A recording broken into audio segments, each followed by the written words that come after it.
ایک صوبے میں ضم کہی گئی ہے اور وہ تاریخی لحاظ سے اپنی الگ شناخت، اپنی قومیت اور دھرتی کو الگ کرنا چاہتے ہیں تو اصولی طور پہ ان کا وہ حق بنتا ہے، لیکن ایسی حرکت سندھ میں نہیں ہو سکتی۔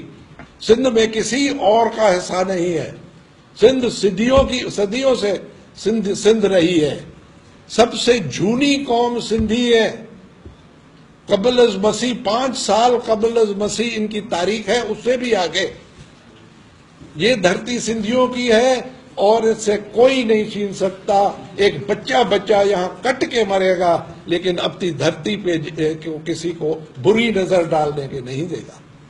ہاں، ہم مانتے ہیں کہ یہ مہاجر جو آئے، تقسیم ہوئی، انہوں نے قربانیاں دی، آئے ادھر، سندھیوں نے دسترخوان بچھا دیے جو آج تک بچھے ہوئے ہیں۔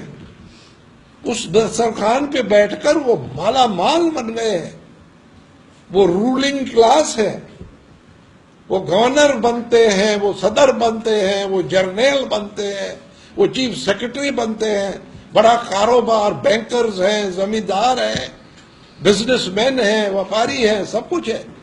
ہم اس پہ بری نظر، اس پہ تنقید نہیں کرتے، ہم اس سے واپس نہیں مانگ رہے۔